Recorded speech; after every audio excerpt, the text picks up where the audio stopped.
you stressed out, you burnt out, you feel like I'm over it. You might be in school, you might be single, just lonely, you might feel out of place.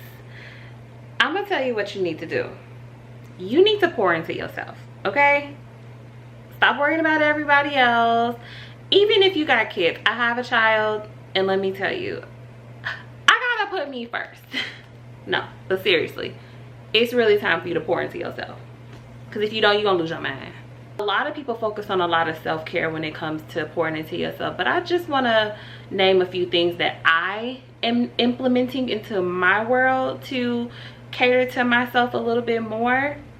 And I actually have like a full list, so if you want me to do like maybe a part 2, I really don't want my videos that long, but if you want me to do a part 2, let me know in the comments and I will. But we're gonna go ahead and just get this started so we're not wasting any time.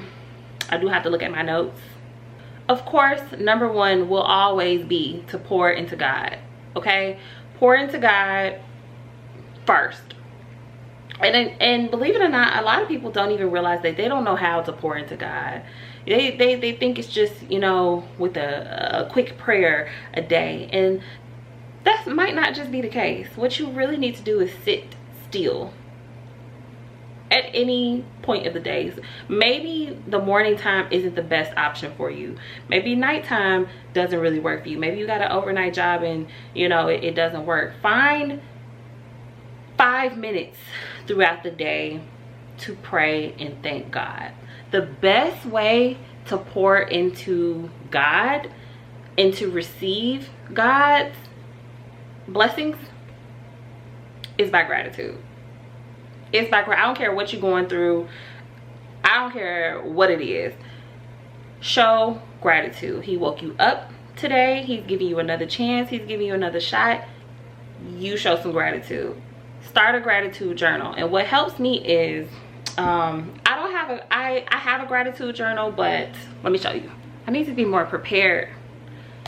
I have what does it say, moments of gratitude, a guided journal, right? So if you struggle with trying to figure out, like, what am I grateful for other than a roof over my head, other than my car or my job, if you struggle in that area of just trying to figure out what you're grateful for, because believe it or not, once you get past like the necessities, you kind of just like, okay, well, what else?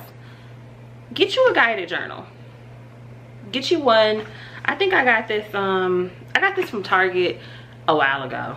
Okay, so don't come for me, but I got it from Target a while ago. I'm sure they have some on Amazon, and there's different prompts. Like I write all in it.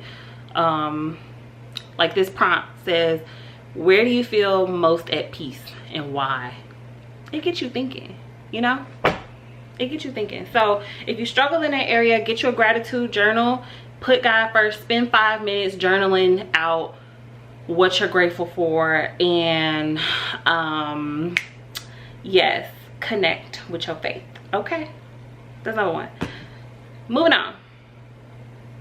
So as number 2, I have saying no to the things that you really don't want to do.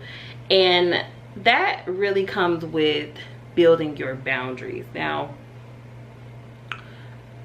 the difference is I don't want you to say no to everything. You don't want to lose all your friends. You don't want to, you know, become this bad family member. Like, you don't want to isolate yourself, but you do want to stand on what feels right for you.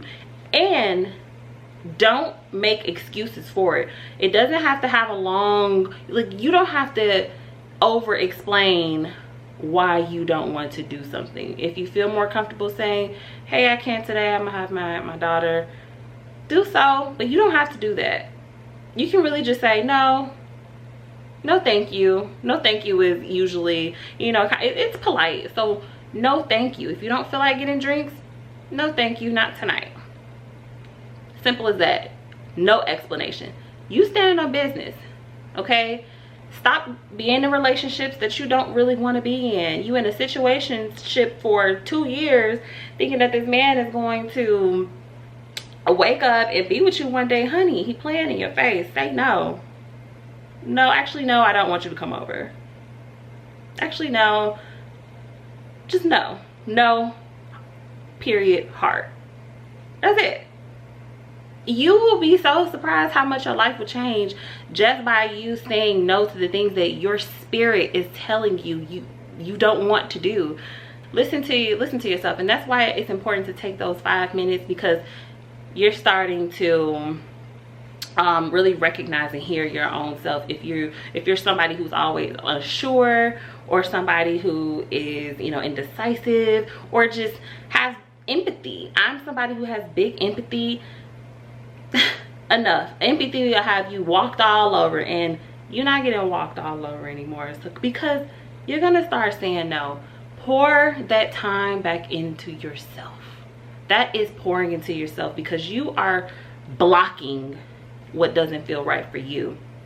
No, my time is my time. You're wasting it. You got to go. I'm pouring into me, and that's that.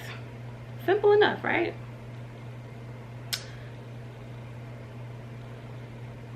So number 3, let's start building one daily habit every single day.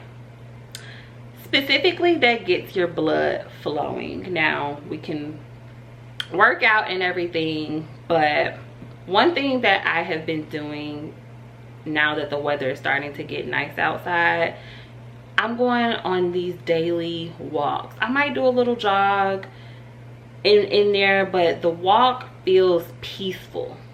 I'm doing it by the lake. Like, if you need scenery, you don't have to go outside and walk around your neighborhood and you're like, I'm not feeling it.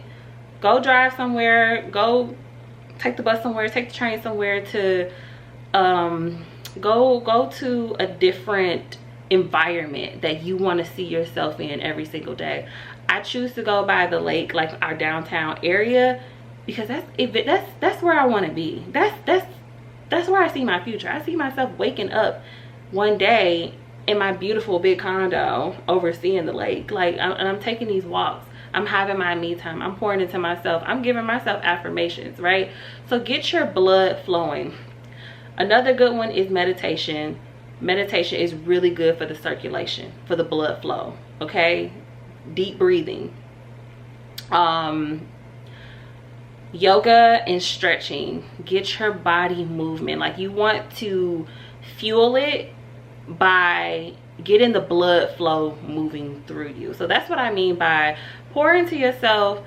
Build one good habit, just one, every single day. It could be 30 minutes, it could be 15 minutes. Just do something to get your flow moving, and you're gonna feel so good afterwards. Like, you're gonna feel light and airy.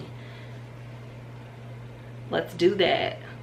Number 4, this is a big one. It damn near should be number 2. Go to the doctor. Go to the doctor and get your yearly checks. If you're somebody who kind of forgets or puts it on the back burner, I know that a lot of people hate to admit that they do. It happens. Life gets busy. You have families. If not, you know, maybe you traveling a lot. You're doing all types of things. Who cares? Go to the doctor and go get your yearly checks. You want to know what is going on with your body, okay? You want to know where the unexplainable weight is coming from. You want to know why you're always so sleepy. When you go to the doctor, you want them to run everything. Run all of the tests. Test your sugar. Test your iron. Test all of the things, okay? Figure out what's going on in your system. Maybe you could be have a deficiency somewhere and you don't even know it. You don't even know that you're in a bad mood because you're not getting enough vitamin D, and that can be the difference between a good day and a bad day. That could be the difference from you getting what you need, okay? So that's a very big one. Pouring into yourself. Is health is wealth, baby. You got to be on top of it. Health is wealth. If you ain't got health, you ain't got nothing else in this world.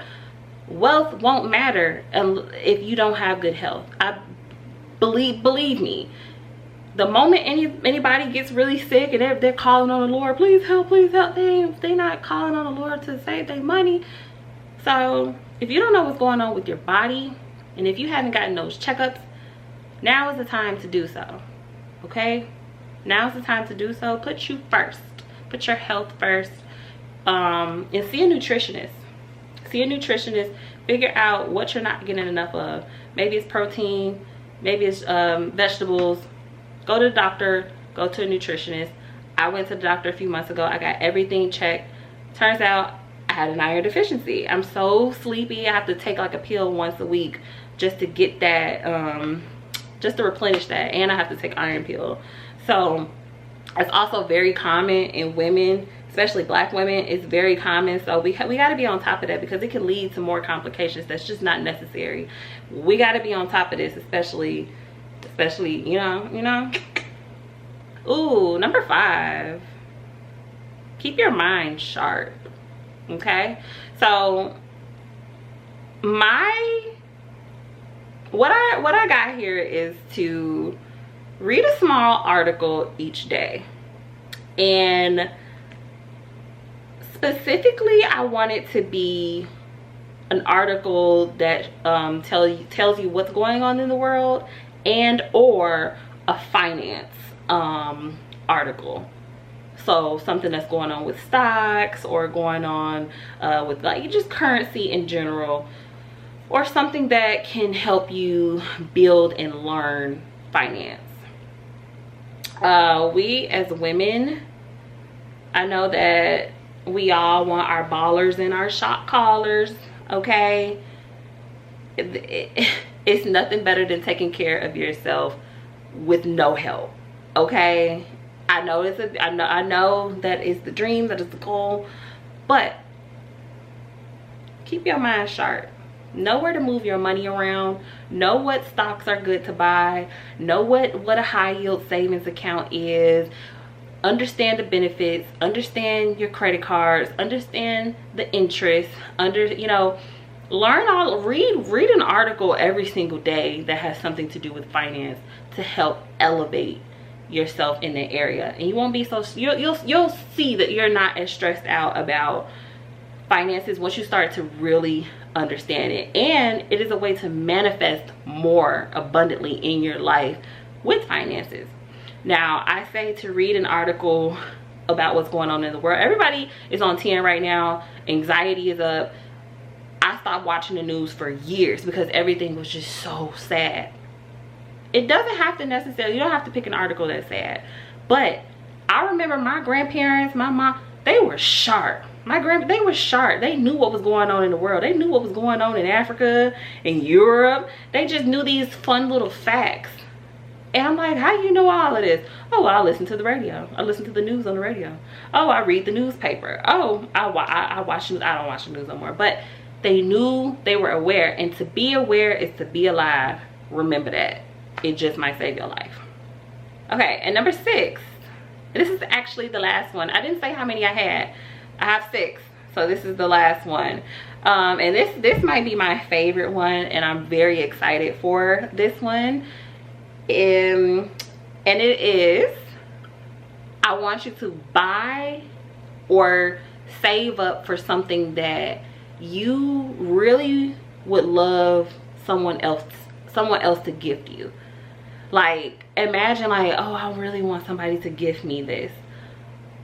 I want you to imagine what that is and do it for yourself. Gift yourself the gift that you want somebody to give you the most. I think it just kind of goes without saying that it's nothing like treating your own self. You don't gotta wait on nobody.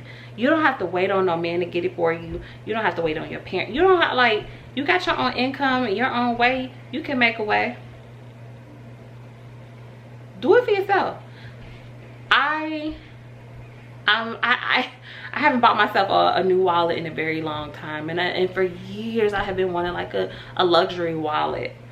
I think it's about I think it's like $350, $375, but I've been going through it the last few years, so I haven't been buying myself much of anything. I'm like, dang, like I wish, you know, I could just have somebody buy it for me, or I wish I could just spend my money the way I want. And you know what, I can if I plan for it.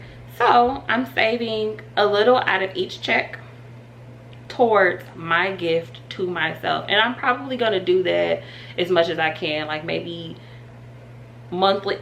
I'm gonna try to do monthly. If not, then maybe every 2 to 3 months, like get myself a really nice gift.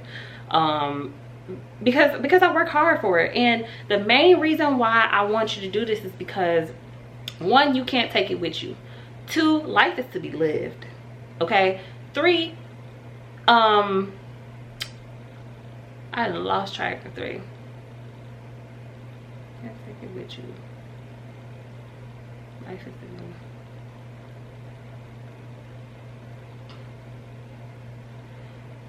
lived. You deserve to have the best of the best and not have to wait on somebody else to give you the best of the best. Do you understand that? Like get outside and make it happen, and make it happen for yourself. Ain't nobody, when they say ain't nobody coming for you, it is true. Even if you have people that will come for you, all you got is you at the end of the day. I don't care if you have a twin. My best friends are twins. Guess what? At the end of the day, you're still one individual, okay? And you have your back. So gift yourself something nice. Pour into yourself. Make sure your cup is overflowing, okay? What do people do when cups are not are empty? They put them in the shelf, or you know, they throw them in the sink. Out of sight, out of mind. When that cup is overflowing, people gonna be figuring out, wow, like how can we mop this up? How can we clean this up? Like, they gonna be trying, but you're pouring into yourself so much, you're overflowing. You're overflowing. And God is gonna make sure that that cup is just flooded, okay? Start simple. Start with these 6 practical things to pour into yourself. And then, yes, you can do your regular maintenance, pouring into yourself. Sometimes maintenance can be stressful. I gotta do my hair. Like, if you're not a DIY queen, which I have actually became, you're gonna be stressed out keeping up with maintenance too. So start with some practical things. I think this is a great way to start to pour into yourself. And let me know if y'all like a tip, started a tip, did a tip, whatever with the tips. Let me know. And I would love to hear about it and maybe talk more about, and oh, I probably can do my part 2. So let me know if y'all want me to do a part 2, because I have like so many things. Like, I'm on this whole journey of pouring into myself. I don't keep, you'd be a fool trying to come up in my space at this point in my life. But yeah, it's getting late. It's always late when I do my videos. So I'm gonna head to bed now, and I will see y'all next time. Bye.